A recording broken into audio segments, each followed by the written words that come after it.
우리 오늘 빌레몬서에 있는 말씀을 같이 정리하고자 합니다. 이 빌레몬서는 지난 시간 우리가 함께 살펴본 대로 골로새 지역에 있는 한 가정교회입니다. 에바브라 목사님이 바울에게 로마까지 찾아왔었고, 그리고 또 이 빌레몬 장로님 집에 있었던 종이 어떻게 해서 거기까지 오게 된지는 모르겠습니다만은 골로새에서 무려 로마까지 도망오게 된 거예요. 로마까지. 그래서 로마에서 이제 바울을 만나게 된 것인데, 내용은 아주 단순합니다.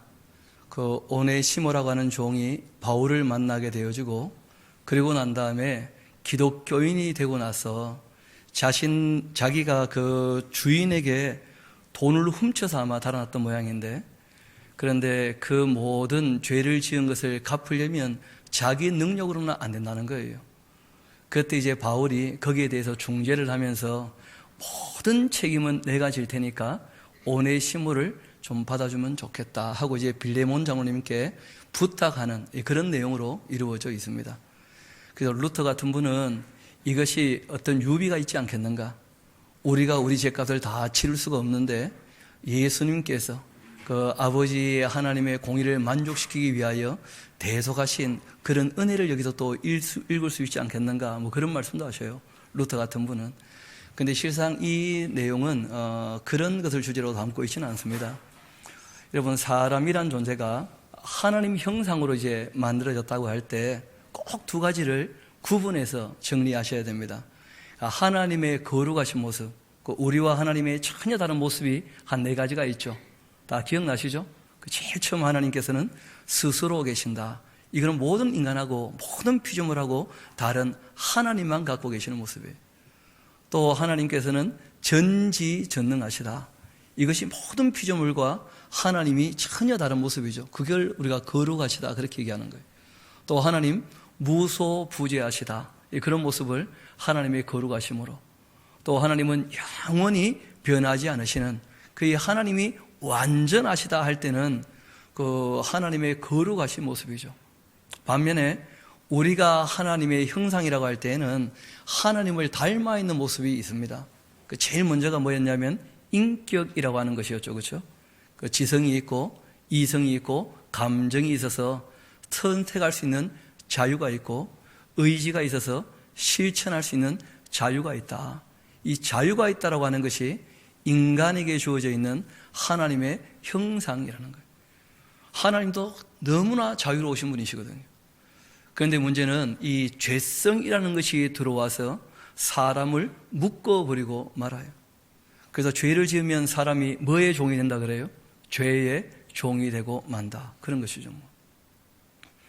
그리고 또 우리가 하나님의 형상이라고 할 때는 양심을 얘기하죠. 그렇죠?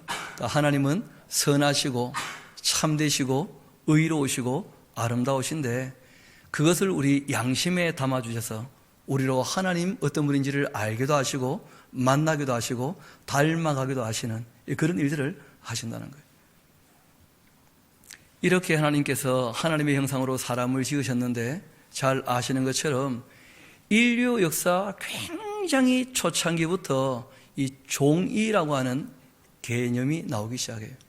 우리 한번 창세기 9장 같이 한번 가볼까요?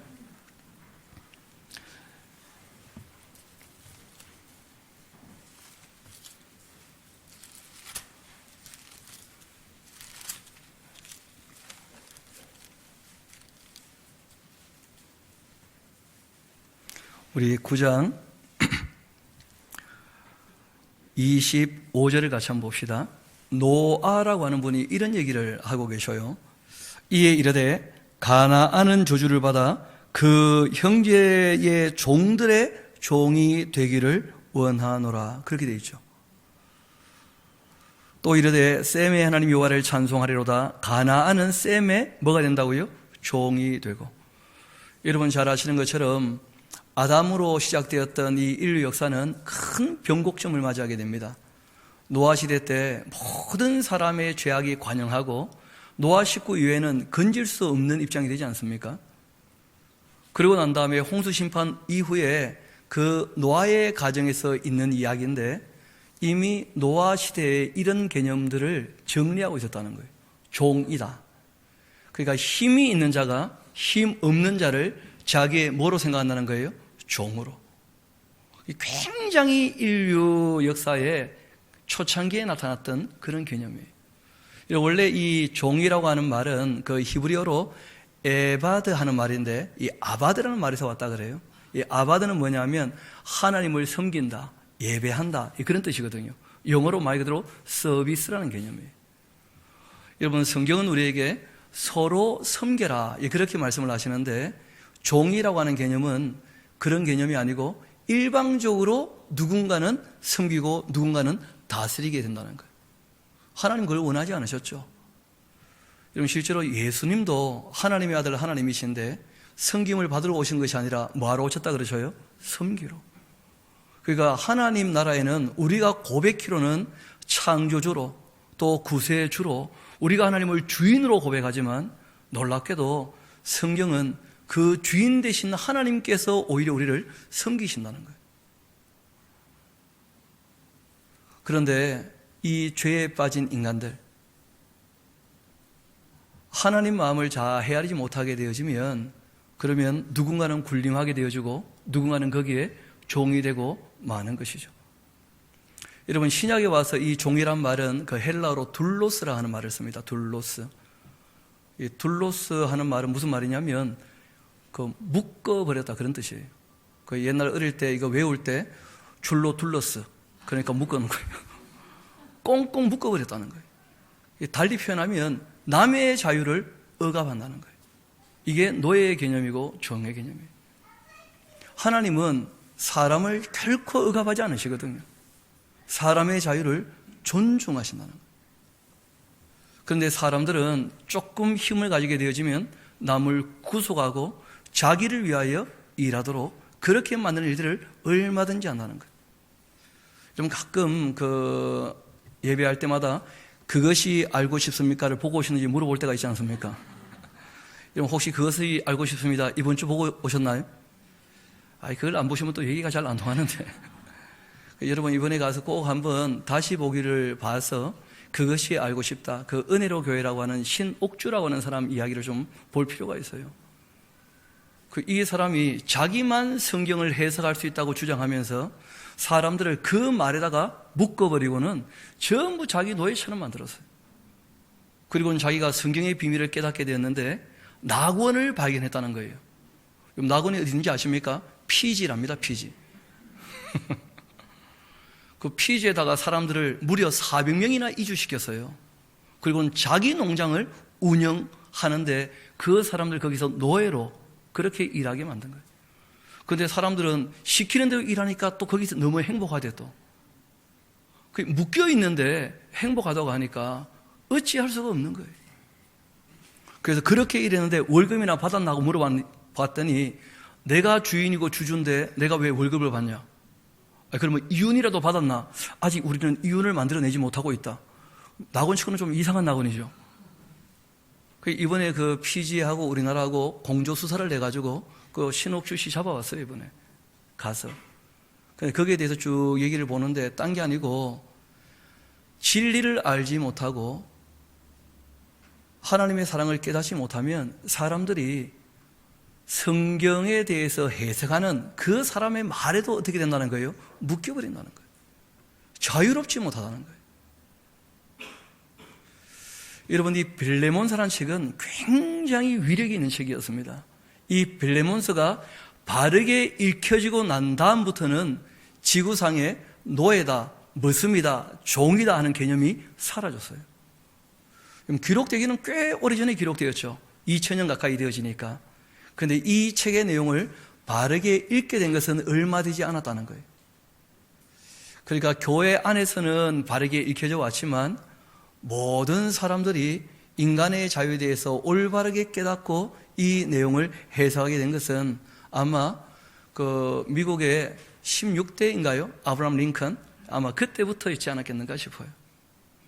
많은 사람이 이 책을 읽었지만 이 책의 원래 내용을 바르게 파악하지 못했었다는 거예요.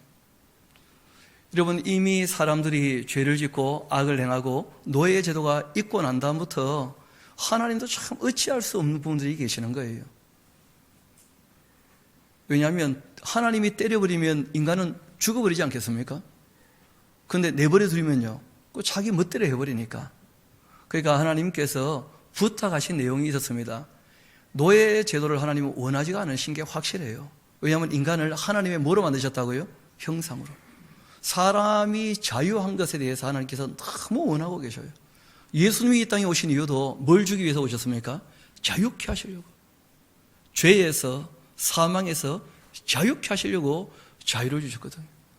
근데 사람이 더불어 살아갈 때는 그게 잘 안 된다는 거예요. 그래서 우리 한번 신명기 15장 같이 한번 봅시다. 하나님께서 특별히 이 종에 대한 이야기를 하고 계시는 부분이 있는데, 신명기 15장 같이 가봅시다. 그 출애굽기 21장의 내용을 다시 한번 설명하고 있는 부분입니다. 신명기 15장 같이 가봅시다. 우리 12절 같이 한번 읽어볼까요? 출애굽기 15장 12절 시작. 내 동족 히브리 남자나 히브리 여자가 내게 팔렸다 하자. 만일 6해 동안 너를 섬겼거든 7째 해에 너는 그를 놓아 자유롭게 할 것이다. 그리고 그를 놓아 자유롭게 할 때에는 빈손으로 가게 하지 말아라 하면서, 사람이 살다 보면 능력의 차이가 있어지니까 자기의 재산을 다 남에게 넘겨줄 수밖에 없고 남에게 빚져서 살 수밖에 없는 사람은 어쩔 수 없이 남에게 뭐가 되고 마는 겁니까? 종이 되고 마는 거죠. 그런데 아무리 이 땅에서 비참한 노예의 삶을 산다 할지라도 몇 년 이상은 안 된다는 거예요. 6년 지나고는 다시 자유를 얻을 수 있도록 그렇게 해야 되지 않겠는가? 다른 사람들은 내 말을 안 듣겠지만 이스라엘 백성들 너희들만큼은 나의 이 말을 좀 듣고 너희들끼리는 서로 간에 뭐가 없도록 하라는 거예요? 종이 없도록, 노예가 없도록, 그렇게 부탁하신 거예요. 그런데 여러분 잘 아시는 것처럼 이스라엘 나라 역사에서도 끊임없이 뭐가 있었다는 거예요? 종이 있고 노예가 있었다는 거예요. 우리도 마찬가지였죠. 뭐. 불교가 들어와도 유교가 들어와도 여전히 뭐가 있었다는 거예요? 노예 제도가 있었다는 거예요. 그런데 이 빌레몬서라는 책이 바르게 읽혀지게 되어지면서 정말 지구상에서 명분으로 있어서는 노예 제도 자체가 어떻게 된 겁니까? 다 사라지게 되었고, 이 다른 사람의 자유를 억압한다는 것 자체가 굉장히 악한 것이다 하는 것을 누구나 다 인정하게 되었다는 거예요. 우리 한번 그 빌레몬서가 처음부터 차근차근 한번 읽어보게 될 텐데, 그 당시 노예 제도를 조금 이해해야 읽는 데 도움이 되겠죠. 여러분, 이 당시는 로마 시대였었습니다. 로마 시대에는 그 시민들보다는 노예가 훨씬 더 많았다 그래요. 그러니까 노예를 관리하려면 어쩔 수 없이 이제 그 폭력을 행할 수밖에 없는 것이죠. 그러니까 노예가 일을 안 한다, 그럴 때는 채찍으로 때리는 것이 당연하게 인정되었다는 거예요. 그럼 그때 그 채찍이 예수님만 뭐 특별한 채찍으로 때리는 게 아니에요. 그 일상적인 채찍으로 예수님도 맞으셨었는데, 그 당시 채찍은 어떤 식으로 되어 있느냐 하면 끈 끝에 나비라든지 아니면 뼈 조각이라든지 돌 조각이라든지 이런 것들을 묶어요. 그래서 한 대 딱 때리면 이게 몸에 팍 박힙니다. 그럼 이게 뜯으면 살점이 확 뜯겨 나가요. 그러면 이제 시각적 효과가 대단한 거예요. 실제로 맞는 사람도 맞는 사람이지만 왜 사람들 보는 앞에서 그렇게 채찍을 가지고 때리느냐 하면 보라는 거예요. 얼마나 비참하고 고통스럽게 되는지. 한 두세 대만 맞으면 온 몸이 피로 물들어 버려요. 왜냐하면 이 살점이 떨어져 나가니까 피가 줄줄줄 흐르는 것이죠. 실제로 맞는 사람은 이 통각이 마비될 정도로 아프다 그래요. 그런데 보는 사람은요, 그 끔찍한 공포예요. 그런 걸 보여줌으로써 이제 노예들을 순종시키는 거예요. 너희들 말 안 듣고 도망가거나 일 안 하면 이런 일을 당한다. 이거 끔찍한 얘기죠. 그런 일들을 경험하게 하는 거예요. 그럼에도 불구하고 사람이 자유가 너무 소중하니까 도망가는 경우도 있겠습니까? 없겠습니까? 있겠죠. 그러면 도망가가지고는 잡혀오게 되어지면 보통 그 노예들을 다루는 형틀이 바로 십자가 형틀이었어요. 도망가는 발에다가 못 박아버리고 일하기 싫은 손에다가 못을 박아버리는 거예요. 그런데 문제는 이 또 독한 사람들이 있다 그래요. 독한 사람들. 여러분 잘 아시는 것처럼 손목 잘려도 죽어요, 안 죽어요? 안 죽죠. 그러니까 못 박아놓으면 죽겠습니까, 안 죽겠습니까? 안 죽죠. 그러니까 이게 이제 아주 전시 효과가 있다 그러는 거예요. 사람을 이렇게 못 박아두게 되어지면 한 일주일 정도는 살아있다 그래요. 그런데 문제는 이게 힘드니까 축 처지게 되어지면 숨을 못 쉬잖아요. 숨 쉬려고 하고 한번 이렇게 몸을 들이킬 때마다 여기에 이제 모든 신경이 지나가는 자리니까, 그러니까 막 모든 뼈 숫자를 헤아릴 만큼 안 아픈 곳이 없다는 거예요. 근데 그게 숨 쉴 때마다 닥쳐오는 고통이에요. 근데 문제는 그런 고통에 대해서 어떤 사람은 또 하고 빼가지고 또 기어 도망가요. 또.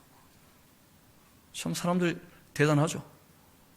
그렇게 되다 보니까 이제 이 독일 병정이 그 시체를 지키는 게 그게 너무 힘들고 하니까 그 저녁이 되기 전에 한 마리 갖고 와서 사람 그 무릎부터 정강이까지를 다 그냥 쪼아버립니다. 뼈를 가로내버려요. 못 끼어서 도망가게. 그러면 보통 사람들이 이제 쇼크사로 죽어버려요. 그런데도 일부러 그런 것들을 전시해놔요. 일주일 동안씩이나. 그 예수님은 내렸던 이유가 딴 데 있는 게 아니죠. 그 유대인들이 특별한 상황이죠. 안식일이 다가오니까 이제 내리라고 했던 거예요.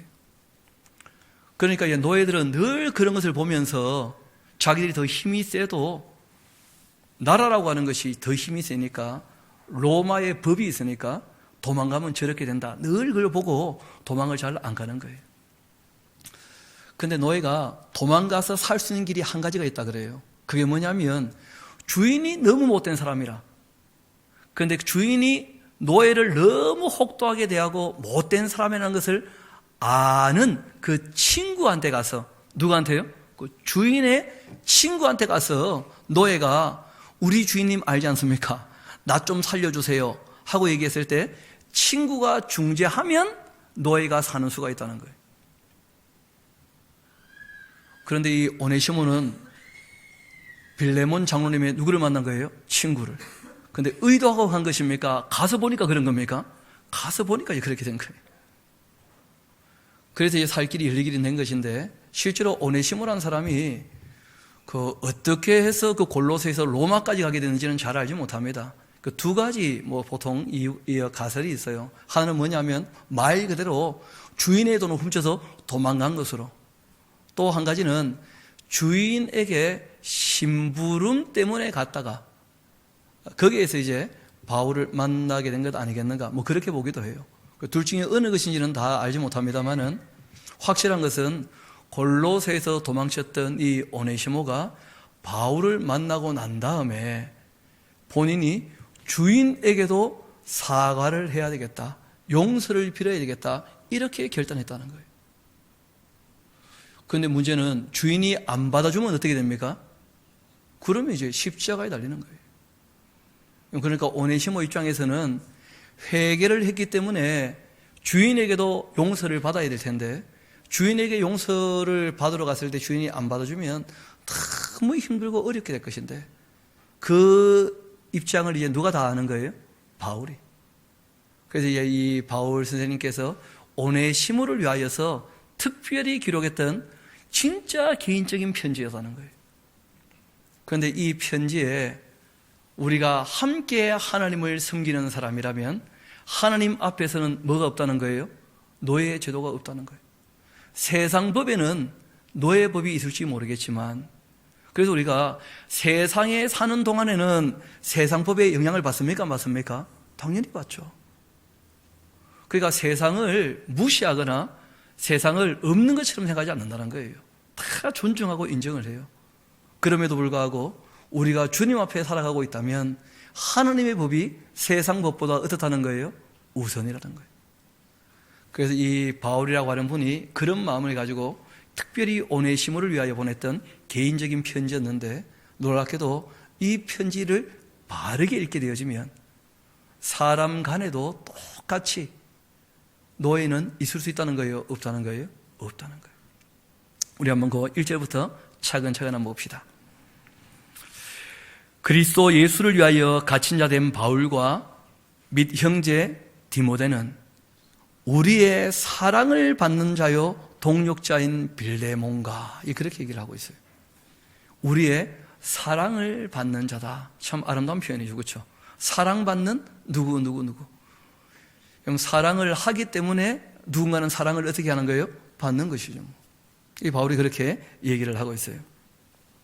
그 동역자가 되는 빌레몬과 하는데, 이 빌레몬은 그 애정이라 하는 뜻을 갖고 있는 이름이에요. 그 참 이름 괜찮죠? 애정이 많은, 사랑이 많은 뭐 그런 이름의 뜻이에요. 빌레몬. 애들한테 빌레몬 하니까 뭐 바로 포켓몬 이름 나오더라고요. 그냥 그런 몬하고는 전혀 다른 몬입니다. 그때 몬은 몬스터. 여기는 전혀 그런 거 아니에요. 또 자매 아비아와, 여러분 실제로는 빌레몬도 빌레몬이지만 더 위대한 분은요 아비아라 할 수 있어요. 아비아. 왜냐하면 집 안에서 지금 교회가 운영되고 있잖아요. 가정교회거든요. 그 가정교회가 운영되려면 바깥 사람이 잘해야 됩니까? 안 사람이 너그러워야 됩니까? 그 안 사람이 다 받아줘야 되는 거예요. 왜냐하면 사람들 왔을 때 그 다 먹여야 될 것이고, 다 가고 난 다음에 다 치우고 청소해야 될 것인데, 그런 것을 기뻐할 수 있는 사람만이 일을 할 수 있는 것이죠. 그럼 실제로 이 빌레몬도 빌레몬이지만 그 아비아라고 하는 이 빌레몬 장로님의 그 부인은 정말 위대한 분이었다는 거예요. 근데 이름의 뜻이 참 재미있어요. 아비아. 그 뜻이 뭐냐면 넉넉한 사람, 그런 뜻이에요. 바라기는 저도 여러분도 정말 애정이 있을 뿐 아니라 마음이 너그러운 사람이 될 수 있게 되기를 소망합니다. 마음이 너그럽고 넉넉해야 돼요. 실제로 주인임에도 불구하고 뭐 하는 사람이에요? 진짜 섬기는 사람이죠. 자원에서 사랑으로 섬기는, 그것을 달리 표현하면 넉넉한 사람이라. 넉넉한 사람. 인색하지 않고 넉넉하게. 이 자매 아비아라는 거예요. 아비아. 그리고 이제 우리와 함께 병사된 이 아키뽀라고 하는 아이가 있죠. 그렇죠? 그 아이라기보다는 30 넘은 그 목회자입니다. 아주 젊은 목회자. 그리고 그 줄쳐놓으세요. 너희의 집에 있는 뭐라고요? 교회. 지금 우리가 이제 건물 중심으로 이렇게 모입니다만은 원래 교회의 그 원형은 각 가정이 다 뭐라는 거예요? 각 가정이 다 교회였다는 거예요. 각 가정. 그래서 저희들도 이런 거 한번 이제 흉내 내 보려고 목장인가요? 목장? 9월부터 이제 한번 각 가정에서 적어도 한 달에 한 번쯤은 좀 모이는 훈련을 해야 되지 않겠는가? 여러분 이게 억수로 중요한 겁니다. 억수로. 왜냐하면 죄송한 얘기지만 세상은 더 악해지게 될 것이고, 그리고 예배당에 모여서 집단으로 예배하는 일들은 점점 줄어가게 될 것입니다. 여러분 예수님 오시기 전에 교회는 큰 어려움을 당하게 될 것이고, 결국은 각 가정에 있는 교회가 살아남지 못하면 그러면 신앙은 다 변질되고 말 거라는 거예요. 그리고 함께 모여서 신앙에 대해서 훈련받고 교육받고 신앙생활하고 성경을 배워가지만 실제로 중요한 것은 각 가정이 교회될 수 있도록 훈련할 수 있어야 되고 연습해둬야 됩니다. 그러지 않으면 우리 눈에 보이는 가시적인 예배당이라고 하는 이 교회 건물이 무너지는 순간 이 교회는 완전히 무너지고 말겠죠. 그렇게 되지 않도록 각 가정이 교회가 될 수 있도록 그 준비를 좀 잘해야 될 겁니다. 그렇기 때문에 억수로 중요하다는 거예요. 그래서 한번 9월부터 한 달에 한 번 정도씩이라도 그렇게 함께 가정에서 모여서, 또는 예배당 건물이 아니라 할지라도 진짜 주님의 몸된 교회가 함께 모여서 이 성도의 교제를 하고 또 하나님 말씀을 정리하고 하는 일들이 있어야 될 것입니다. 그러니까 내 집에 있는 교회, 그렇게 되어 있죠. 편지하노니 하나님 우리 아버지와 주 예수 그리스도로부터 은혜와 평강이 너에게 있을지어다. 내가 항상 하나님께 감사하고 기도할 때에 빌레몬 너를 말하고 있다. 주 예수와 및 모든 성도에 대한 너의 사랑과 믿음이 있는 것을 내가 다 들었기 때문이다. 이로써 너의 믿음의 교제가 우리 가운데 있는 선을 알게도 하고 그리스도께 이르도록 역사하고 있다. 그러니까 바울이 지금 뭐라고 얘기하고 있느냐면 빌레몬에 대한 이야기를 지금 에바브라에게도 전해 들을 뿐 아니라 누구한테도 들은 거예요? 오네시모에게. 근데 오네시모가 자기 주인에 대해서 나쁘게 말을 했다는 겁니까? 참 좋게 말했다는 겁니까? 그런데 왜 도망친 거예요, 대체 이 사람은? 그렇게 주인이 좋은데. 여러분, 아무리 주인이 좋아도 자유가 더 소중한 거예요, 자유가. 왜냐하면 매여 있다는 것 자체가 너무 괴로운 것이거든요. 주인이 너무 좋지만 나에게 자유가 없다면 안 된다는 거예요. 그래서 도망쳤던 것이거든요. 그렇지만 도망치고 난 다음에 이제 바울을 만나서는 주인에 대해서 너무 좋게 말을 잘했다는 거예요. 여기에 대해서 바울의 평가는 딱 한 가지죠. 내가 너 얘기를 들어보니까 정말 우리 하나님을 많이 닮아가는 사람이구나. 우리 주님을 본받는 사람이구나. 그렇게 칭찬하는 거예요. 여러분, 개인의 칭찬치고 너무 과한 칭찬이죠. 일전에 제가 신학대학 다닐 때 저희 지도 교수님이 설교를 하시고 제가 예배 인도를 하게 되었던 일이 있었습니다. 그 당시에 또 저도 대표 한번 해봤거든요. 과 대표 이런 거. 그래서 이제 전체 예배를 할 때 우리 과가 이제 주관해서 하나님께 예배하는 시간이 되었기 때문에 제가 이제 예배 인도를 하고 지도 교수님께서 이제 말씀을 전하셨었는데 그때 제가 지도 교수님을 소개할 때 이렇게 소개했었어요. 제가 만나 뵙기로는 예수님을 많이 닮으신 분입니다. 그렇게 소개했어요. 그 교수님 얼굴이 빨개지더라고요. 그래 나오셔가지고 제일 먼저 하신 말씀이 뭐냐면 너무 과한 표현입니다 하면서 제가 그랬죠. 생각 없이 얘기했기 때문에 너무 과한 표현일 수 있죠. 예수님을 닮았다. 어떻게 함부로 얘기할 수 있는 표현이겠어요? 그런데 바울이 지금 빌레몬에게 그렇게 얘기를 하는 거예요. 그리스도께 이르도록 역사하고 있다. 힘있게 일하고 있다.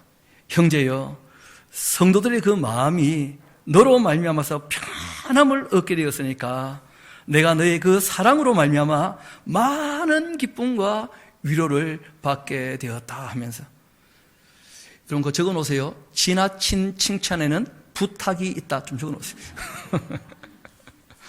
지나치게 칭찬하는 이유는 딴 데 있는 게 아니에요. 부탁을 하고 싶은 게 있는 거예요. 그래가지고 이 짧은 편지에 무려 3분의 1이 되는 부분이 다 인사말이고 그 칭찬이에요, 칭찬. 그리고 이제 한마디 합니다. 이러므로 내가 그리스도 안에서 아주 담대하게 너에게 마땅한 일로 명할 수도 있다는 거예요.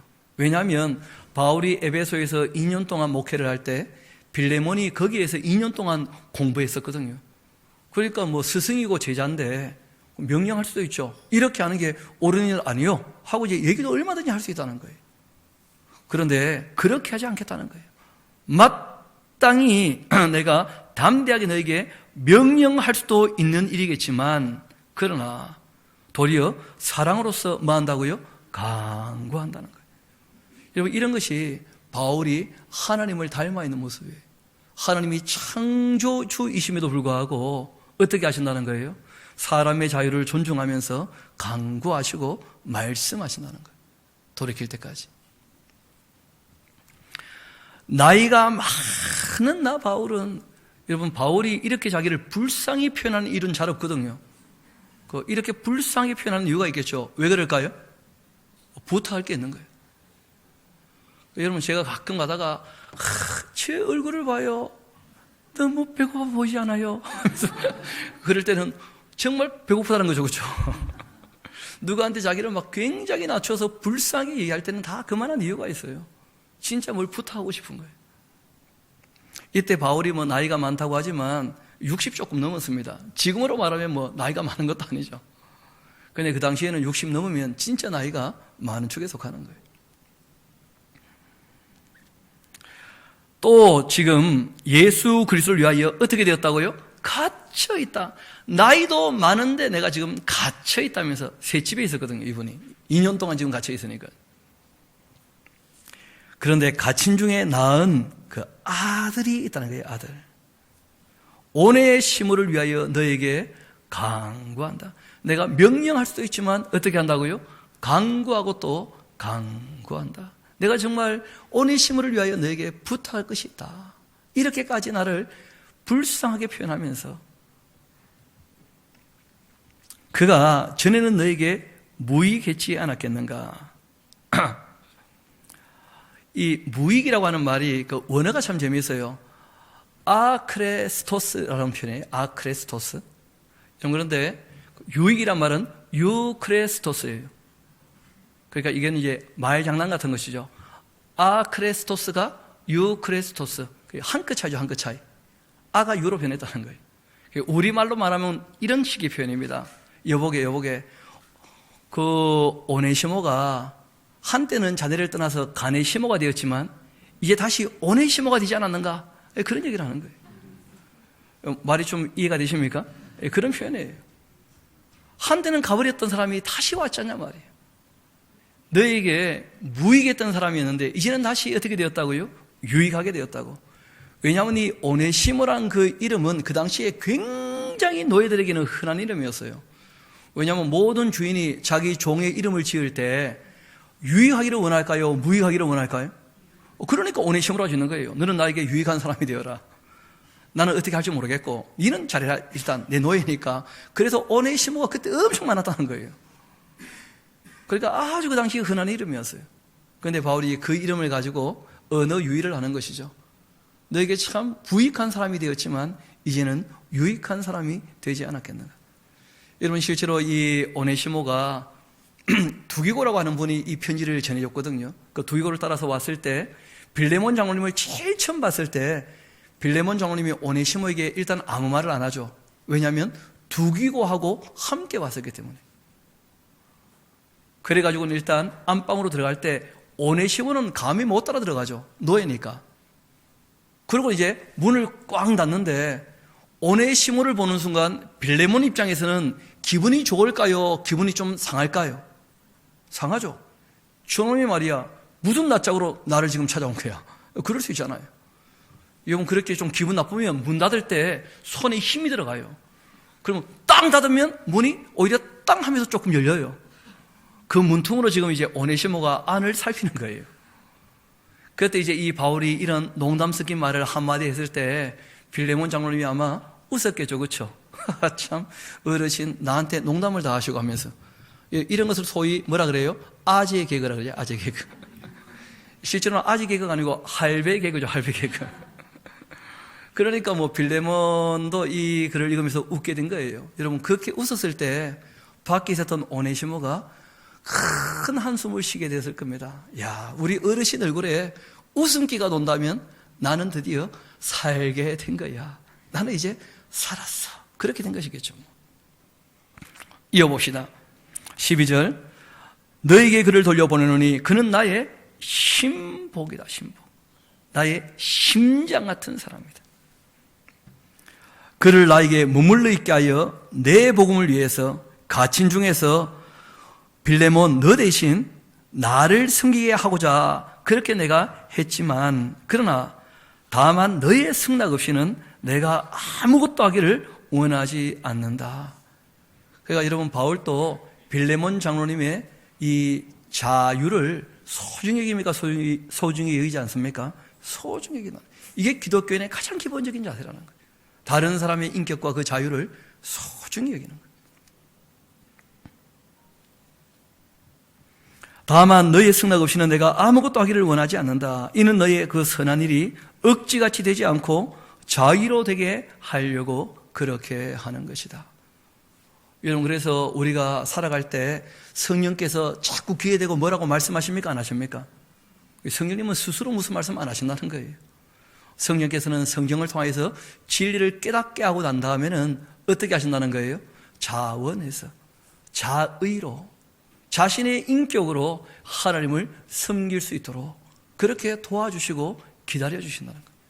그게 하나님의 모습이기도 하고 그런 것을 닮아가는 것이 저와 여러분이어야 할 줄로 믿습니다. 그것이 우리가 살아가는 가장 기본적인 방법이죠. 아마 그가 잠시 떠나게 된 것은 너로 하여금 그를 영원히 두게. 여러분 아마란 말이 나오죠. 그렇죠? 그러니까 바울의 해석이라는 거예요. 여러분 우리가 이 땅에 살아갈 때 참 여러 가지 일들을 겪을 수가 있는데 그 사건을 해석하는 게 중요하다는 거예요. 해석하는 게. 여러분 과정 가운데서는 마음상이 있겠죠. 돈을 훔쳐서 도망갔을 테니까 노예도 잃고 돈도 잃고 그런 놈이 어떻게 있겠나 싶었는데 그 빌레몬은 다 알지 못했지만 이분이 가서 바울을 만나고 회심해서 주님께로 돌아와서 그리고 이제 주인을 찾아와서 용서를 빌고 있는 거예요. 이 모든 정황에 대하여 바울은 이렇게 얘기를 합니다. 그가 잠시 너를 떠나서 도망간 것은 영원히 하나님 품에 안으려고 하시는 그런 하나님의 섭리일 수도 있지 않겠는가. 그렇게 해석하는 게 중요하다는 거예요. 그래서 애들이 못되게 울잖아요, 그렇죠? 그때 해석을 잘 하셔야 돼요. 저게 지금 못된 짓을 해봐야 나중에 좀 커서 돌이킬 때 쉽게 돌이킬 수 있겠죠. 나는 진짜 못된 놈이었구나. 여러분, 실제로 제가 이렇게 경험해 봤을 때 너무 어릴 때부터 착한 애들은 이 신앙 교육이 잘 안 될 때가 있어요. 왜냐하면 지가 못된다는 게 인정이 안 되니까 내가 왜 죄인인데요? 이런 놈들이 있더라고 보니까. 그런데 나도 설명하기가 참 어려워요. 왜냐하면 애가 너무 착하거든 또. 애가 세상적으로 봤을 때 너무 애가 착하고 너무 순하고 하니까 니는 죄인이다. 이게 참 말하기가 진짜 어려운 거예요. 그 어쩔 수 없이 나의 과거를 얘기하는 것이죠. 나보다 네가 좀 낫기는 하지만 너 내면을 좀 봐봐라. 그 애들이 얘기하더라고. 아니, 아빠는 내 내면이 보여요? 안 보이죠? 어떻게 알아요? 자기만 알지. 그러니까 스스로 자기가 착하다고 생각하면 자기가 죄인인 것도 잘 몰라요. 근데 실제로 아주 못돼 봐봐요. 부모님 눈에 피눈물 나게 한번 해봐야 돼, 그냥. 그러면 딱 나이가 들었을 때, 야, 진짜 내가 죽을 짓을 했구나. 그런데 나를 사랑해 주셨구나. 어떻게 보면 더 절실하게 깨달을 수도 있죠. 그런데 알고 보면 자기 마음을 낮추면요, 다 알게 되어져요. 자기가 괜찮다고 보는 사람들은 대부분 다 어떤 사람이에요? 교만한 사람이에요, 교만. 교만하니까 안 보이는 거죠, 뭐. 조금만 자기를 낮춰보면 다 알게 되어져요. 그런데도 그게 잘 안 보이거든요. 그러니까 우리가 살아가면서 이런 일 저런 일 막 겪었다 할지라도 여러분 더 두고 봐야 됩니다. 하나님을 사랑하는 자, 그 뜻대로 부르심을 입은 자라면 모든 것이 합력하여 뭘 이룰 거라고요? 선을. 그러니까 과정 가운데 낙심할 필요도 없고 과정 가운데 좌절할 필요도 전혀 없다는 거예요. 나중에 결론을 보고 난 다음에 해석을 다시 해도 늦지 않다는 거예요. 그래서 바울은 모든 해석을 뒤로 밀어놓은 것이죠. 합력하여 뭘 이룰 거라고요? 선을 이루실 것이다. 왜냐하면 하나님의 심판대 앞에서는 억울한 사람이 아무도 없을 것이기 때문에. 그래서 더 이상 과정 가운데 뭐 하지 않기로 한 겁니까? 낙심하지 않기로. 그래서 예수님 똑같은 말씀하시는 거예요. 내일 일을 뭐 하지 말라고요? 염려하지 말라고. 한 달 괴로운 그날 족하다고. 이번 그 성경 학교 할 때 선생님하고 아이들하고 흩어져 가지고 개인적으로 좀 얘기를 나눈 적이 있는데 초등학교 6학년짜리가 걱정이 많더라고. 뭐가 그렇게 걱정이냐 그랬더니 중학교 올라가면 일진을 만나야 되지 않습니까?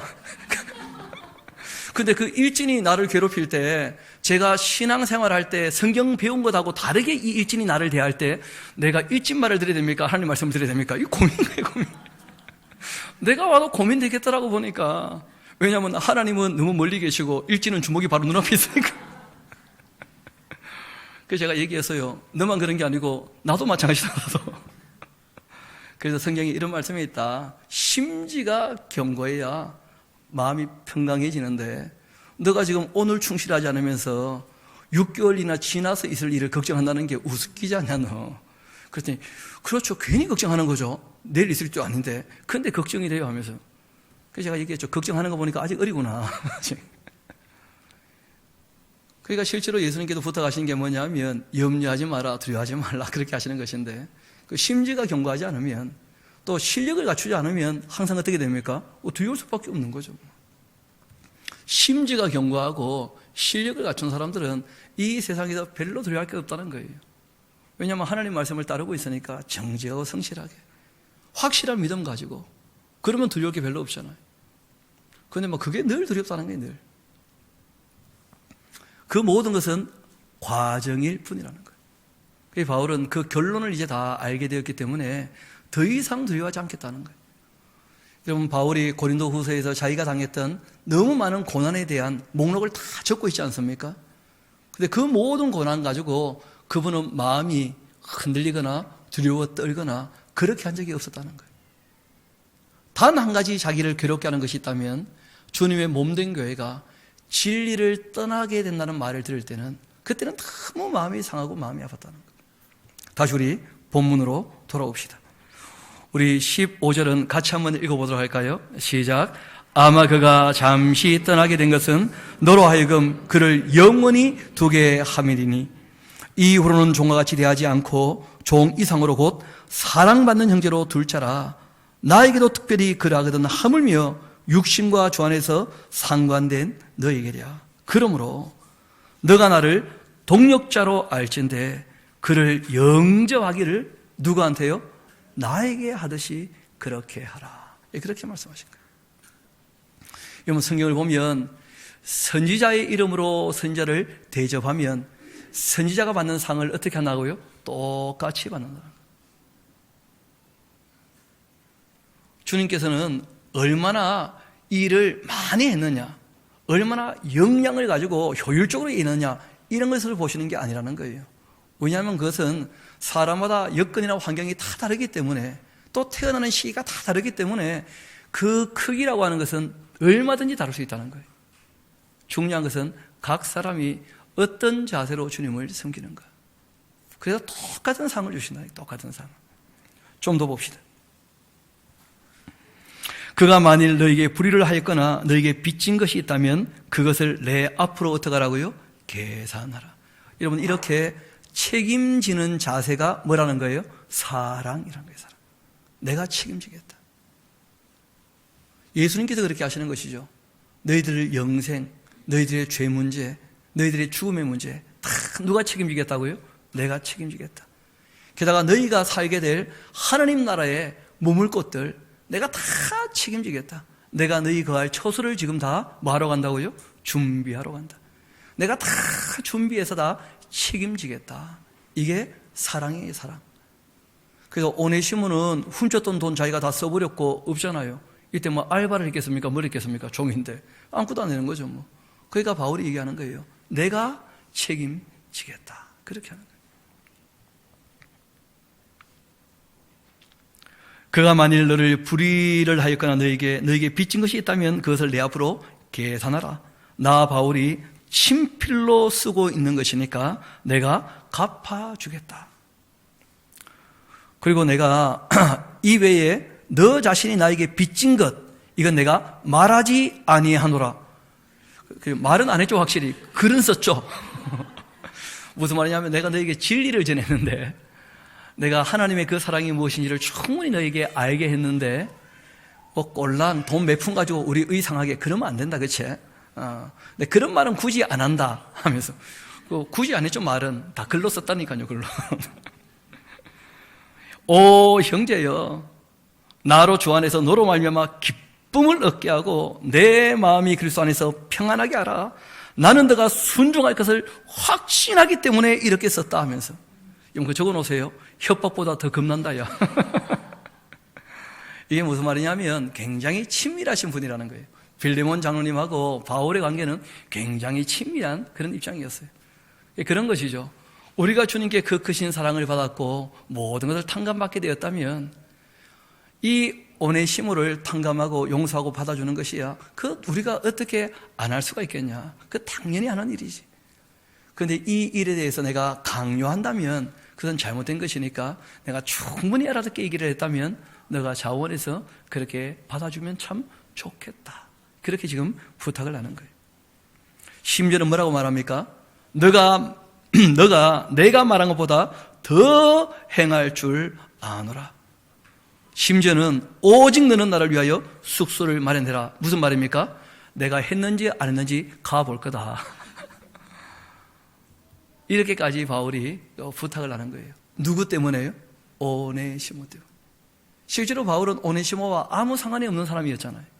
아무 관심도 없었던 사람이었고, 그런데 오네시모가 진리를 알고 주 안에서 한 형제가 되어지자 마치 자기 일인 것처럼 다 내가 책임질 테니까 오네시모를 받아다오. 그렇게 했다는 거예요. 바라기는 저와 여러분의 마음도 하나님의 사람들, 신앙의 권속들을 대할 때 이런 자세가 있는 데까지 자랄 수 있게 되기를 소망합니다. 그것이 신앙인 것이죠. 그렇게 자라가야 되는 거예요. 오직 너는 나를 위하여 숙소를 마련하라. 너희 기도로 내가 너에게 나아갈 수 있기를 바라노라. 그리스도 예수 안에서 나와 함께 갇힌 자 이 에바브라, 또 나의 동족자 마가, 그리고 아리싸고 데마는 몇 번 얘기했죠, 그렇죠? 결국은 이제 세상을 사랑해서 도망갈 사람이라고. 여러분, 우리가 에바브라는 알잖아요. 골로새 교회 교역자고, 또 마가 요한은 우리가 잘 아시는 분이죠, 그렇죠? 할례당이지만 함께 일하는 사람이고, 또 여기까지 마가가 바울을 찾아왔던 거예요. 참 놀라운 얘기죠. 아마 바벨론에 계셨을 텐데 바벨론에서 로마까지 그렇게 찾아오신 거예요. 누가 더 잘 알죠? 그 아리스다고는 그 성경에 뭘 하는 사람으로는 잘 안 나와 있는데 몇 번 말씀드린 적이 있습니다. 이분은 어떤 분이었냐면 바울이 워낙 약하고 왜소한 사람이었거든요. 그러니까 자기는 원래 자유인인데 일부러 바울의 노예처럼 보디가드가 되어가지고 바울이 있는 곳에는 늘 이분이 함께 하시는 거예요. 왜냐하면 감옥 들어가게 되어지면 악하고 못된 것들 늘 있잖아요. 거기에 바울이 어떻게 보호를 받겠어요? 그러니까 아리스다고가 나는 이분의 노예니까, 종이니까 제가 이분과 함께 해야 됩니다. 여러분, 실제로 바울은 13편의 편지를 썼지만 아리스다고가 무슨 말했다는 거 한마디도 안 나오죠. 그런데 아리스다고의 그 상급은 바울의 상급과 크게 다르지 않을 줄로 저는 믿습니다. 왜냐하면 함께 뭐 했다는 거예요? 동력했다는 거예요. 주님 앞에서 똑같은 이름을 가지고. 왜냐하면 사람들이 하는 일은 다 다양할 수 있거든요.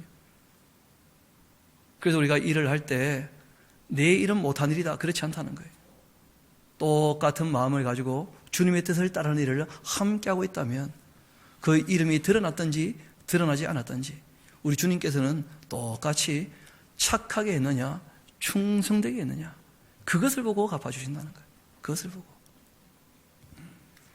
그리스도 예수 안에서 나와 함께 갇힌 자 에바브라와 또 나의 동역자 마가, 아리스다고, 데마, 누가가 문안한다. 우리 주 예수 그리스도의 은혜가 너희 심령과 함께 있을지어다. 아멘. 여러분, 이 내용을 링컨이 읽고 그런 고백을 남겼다 그러죠. 노예와 자유는 함께 할 수가 없다. 그런데 미국이란 나라가 자유를 추구해서 모인 사람들이 세웠던 나라 아닙니까? 종교의 자유를, 그리고 또 왕정에 매여 있지 아니하고 정말 각 개인의 자유를 추구해서 그렇게 세웠던 나라가 미국인데, 문제는 그 미국을 세울 때 아프리카에서 또 너무 많은 사람을 잡아와서 뭐로 삼았다는 거예요? 노예로. 그래서 링컨이 이럴 수는 없다는 거예요. 그래서 그때부터 이제 노예 해방에 대해서 관심을 갖게 되어지고 그 일들이 이제 모든 나라에 퍼지게 되었기 때문에 이 빌레몬서를 바르게 읽게 되어지고 아무도 사람 밑에 사람이 없다는 것이 다 인정되어졌기 때문에, 그래서 노예제도가 없어진 거예요. 어떤 분은 오해하더라고. 민주주의 때문에 노예제도가 없어졌다는 거예요. 이런 민주주의가 했던 그리스와 로마에 항상 노예제도가 있었잖아요. 민주주의 때문에 노예제도가 없어진 게 아니에요. 그때 민주주의 할 때 민주는 누구냐면 시민만 사람이에요. 시민만. 노예는, 원래부터 노예는 사람이 아니니까 그 시민이 주인이라는 것이지, 노예는 원래 주인도 아니었고 노예는 그냥 말 그대로 가축하고 똑같이 취급받았다는 거예요. 민주주의 사회에서는. 그런데 지금도 그런 자세가 얼마든지 있어요. 돈이 좀 많은 사람들이 돈이 없는 사람들을 마치 뭐처럼 여깁니까? 노예처럼. 그 값이라는 거 우리가 얼마든지 보고 있잖아요. 왜냐하면 이 세상은 악하기 때문에. 그래서 우리가 하나님의 뜻을 밝히 알게 되었다면 우리가 나보다 남을 더 낫게 여기며, 그리고 무엇보다 사랑으로 내가 책임지고자 하는 그 자세를 가지고 또 마땅히 명할 수 있는 일을 할지라도 부탁을 하면서, 그렇게 저도 여러분도 바울처럼 빌레몬처럼 그렇게 주님을 더 닮아가는 삶을 살 수 있게 되기를 주님 이름으로 부탁을 드립니다. 우리 함께 기도하도록 하시겠습니다. 아버지 하나님, 참 감사합니다. 주님의 뜻을 밝혀주셨음에도 불구하고 사람들이 그 뜻을 잘 알지 못하다가 200년 채 안 되는 그 짧은 기간에 이 뜻을 알게 되어지고, 그리고 근간에 와서 사람들이 자유가 얼마나 소중하며 남을 억압하지 않아야 된다는 것을 깨닫게 하신 것 참으로 감사드립니다. 주님, 그러나 우리가 거기에서 한 걸음 더 나아가서 주님께서 주인 되시지만 우리를 섬기는 것처럼 우리도 사랑으로 서로 섬기며 그렇게 주님을 섬겨 사는 데까지 저희들이 자라며 하나님을 닮아가기를 소망하오니 주님 그러한 저희들의 앞길을 주님께서 늘 인도하여 주옵소서. 정말 주님의 몸된 교회가 다 서로 나보다 남을 더 낫게 여기며 겸손한 자세로 살아가는데 부족함이 없도록 주님께서 은혜를 다하여 주시기를 소망합니다. 모든 것을 주님께 의탁합니다. 감사드리며 우리 구주 되시는 예수님 이름으로 기도합니다. 아멘. 우리 다 일어나셔서 찬송가 447장 우리 같이 부르도록 하시겠습니다.